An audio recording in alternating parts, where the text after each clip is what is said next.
नमस्कार साथियों, मैं शमीमुद्दीन विधानसभा प्रतापपुर के भावी प्रत्याशी के रूप में आज आप लोगों के बीच आया हूं। आज बड़ा हर्षोल्लास का दिन हम कांग्रेस वासियों के लिए है और आपसे बात भी करना चाह रहे हैं और आपको इस मौके पे बधाई भी देना चाह रहा हूं। सबसे पहले मैं स्वतंत्र भारत के प्रथम प्रधानमंत्री आदरणीय स्वर्गीय श्री पंडित जवाहरलाल नेहरू की जयंती पे सभी देशवासी प्रदेशवासियों और ख़ास करके मैं प्रतापपुर विधानसभा के लोगों को कोटि कोटि उनके जन्म दिवस पे कोटि कोटि नमन पेश करता हूं। साथियों, आज मैं कुछ खास मुद्दों पे आपसे बात करने आया हूं।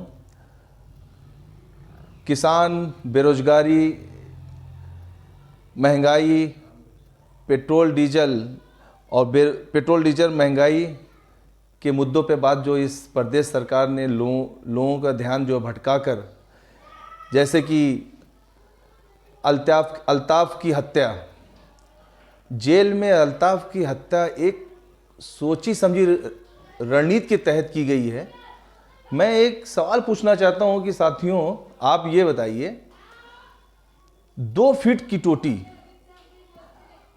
टोटी से क्या 5 फीट का एक सदस्य जो है वो आत्महत्या कर सकता है? अपने ही, जैसे कि सरकार के डीजीपी साहब ने बोला कि अपने ही गले के फंदे से निकाल के उसने आत्महत्या कर लिया। मैं डीजीपी साहब से पूछना चाहता हूं, अगर वो मेरी आवाज़ उन तक जा रही होगी, आपको डीजीपी बनाया गया है किस लिए? आपको डीजीपी बनाया गया है इसलिए कि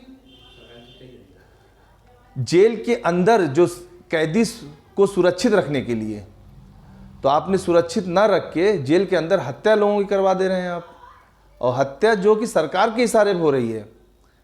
तो डीजीपी साहब को जवाब देना होगा, या तो अपने पद से त्याग दें डीजीपी साहब कि जेल जो एक, आज ये बताइए, जेल सुरक्षित नहीं है। अपराधी, आप कह रहे हैं अपराधी है, अपराधियों के लिए जेल सुरक्षित नहीं है, तो अपराधी जाए कहाँ न्याय के लिए? जब जेल में ही हत्या हो जा रही है और जेल में हत्या खुद सरकार करवा रही है, तो सरकार के इशारे पे पुलिस महकमा काम कर रही है, तो सुरक्षित कहाँ है लोग? आज जनमानस यही आप और हम क्या देख रहे हैं? अपनी सुरक्षा के लिए हम लोग चाहते हैं पुलिस के पास जाएं, महकमे के पास जाएं, आला अधिकारी के पास जाएं कि अपनी जान की सुरक्षा के लिए। जब यही लोग मिले हुए हैं, यही लोग जान के दुश्मन हो गए हैं, तो सुरक्षा किससे मांगी जाए? तो एक बहुत बड़ा सवाल है लोगों के बीच में। आप और हमारे जहन में यही बात आ रही है कि अगर हम थाने में जाएंगे तो जीवित वापस आएंगे कि नहीं आएंगे? तो अल्ताफ की हत्या जो है एक सोची समझी राजनीति के तहत कराई गई है, जिससे जो है समाज में लोगों का ध्यान जो है भटकाया जाए। महंगाई से, बेरोजगारी से, पेट्रोल डीजल की दाम आप जानते ही कितना वृद्धि हो गई है। 5 रुपए कम कर देने से एहसान जैसे जनता के ऊपर कर दे रही है ये सरकार जो है। आप देखिए, जब सरकार नहीं बनी थी बीजेपी की सरकार, मैं आपका ध्यान आकर्षित कराना चाहता हूँ, 2014 से पहले जब कांग्रेस की सरकार थी, उस जमाने में जो है पेट्रोल जब बाहर से डीजल आता था, बैरक 67 रुपये 68 रुपये में आता था, तब महंगाई होती थी। तो यही बीजेपी वाले चिल्ला के ये कहते हैं कि हम आएंगे, पेट्रोल का दाम डीजल कम करेंगे, बेरोजगारों को 2 करोड़ रोजगार देंगे, हैं। और जब ये सरकार में आ गए हैं तो इन लोगों का मन मस्तिष्क जो है बदल गया। भावनाएं इन लोगों की जो है, ये आरएसएस के चड्ढी जो वाले लोगों की विचारधारा पे काम करने लगे। लोगों के जन भावनाओं से ऐसे खेला इन लोगों ने। पहले तो इनको वोट चाहिए था, महंगाई बेरोजगारी भत्ता दिखा के।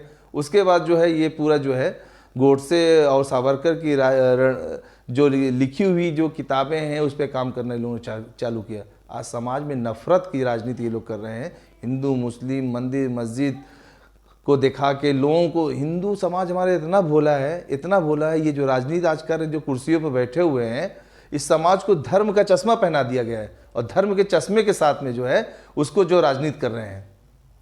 तो ये एक बहुत बड़ी नाकामी है सरकार की। इस सरकार को जवाब देना पड़ेगा। अल्ताफ की हत्या हुई है, इनको सरकार को इसकी उच्च स्तरीय जांच करा के, सीबीआई जांच करा के दोषी लोगों को सजा दिलाना चाहिए। और डीजीपी साहब को, जो जेलर साहब हैं, उनको तो अपना इस्तीफा दे के उनको जो है घर जाना चाहिए। और अल्ताफ को न्याय मिलना चाहिए, अल्ताफ के घर वालों को न्याय मिलना चाहिए। समाज में आज सभी तबका, किसी भी जाति धर्म का हो, वो सब ये देख रहे हैं कि हम सुरक्षित हैं या नहीं है। बाहर सुरक्षित हैं मगर जेल के अंदर सुरक्षित नहीं है। जब अपराधियों को अंदर ही मर्डर हो जा रहा है, एक की ऐसे बहुत हजारों केस हैं। मुन्ना बजरंगी को आप देख लीजिए, मरवा दिया गया, ये मुठभेड़ दिखा के हैं। अल्ताफ को मरवाया गया, और से बहुत से केस ऐसे हैं जो हत्या अंदर हो जा रही है। अभी मुख्तार अंसारी के ऊपर भी जानलेवा हमला हो जाए कल का, कोई भरोसा नहीं है। उनके ऊपर भी हो सकता है कि मुख्तार अंसारी जो है खुद उनके ऊपर हो गया जान हमला हो। ये सरकार की सोची समझी रणनीति है, कुछ भी हो सकता है, किसी भी इंसान के ऊपर हो सकता है, आम आदमी के ऊपर। और देखिए दूसरा कि किसान, वही किसान बैठा हुआ है। किसान हमारा जो है दिल्ली के सड़कों पे आज 1 साल से बैठा हुआ है, कम से कम 200 जाने जा चुकी हैं, मगर किसानों को इंसाफ नहीं मिल पाया है। किसानों का दोगुनी आय आज तक नहीं मिल पाई है। किसानों को जो इन्होंने कानून बनाए, वो 3 कानून इनको वापस लेना होगा। किसान दिन ब दिन जो है अपने धरने को आगे बढ़ा रहे हैं, और इस धरने को कांग्रेस पार्टी पूरा समर्थन करेगी। जहाँ तक लड़ाई होगी वहाँ तक लड़ाई लड़ी जाएगी, और आगे लड़ते रहेंगे।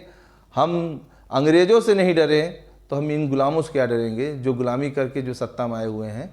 तो इनसे हम डरने वाले लोग नहीं हैं। इनको प्रदेश की जनता और देश की जनता समय आने पे जो है इनको बाहर का रास्ता दिखाएगी। और बेरोजगारी आपने देखा ही, ये प्रधानमंत्री जी जो है पकौड़े बेचने के लिए कह दिए हैं, तो बेरोजगारी वही है ना, जो हम सत्ता में आएंगे बेरोजगारी दूर नहीं करेंगे, मगर सत्ता के बाहर रहेंगे तो बेरोजगारी दूर करेंगे। 2 करोड़ नौकरियां देने की बात कही थी, किसी को नहीं मिला।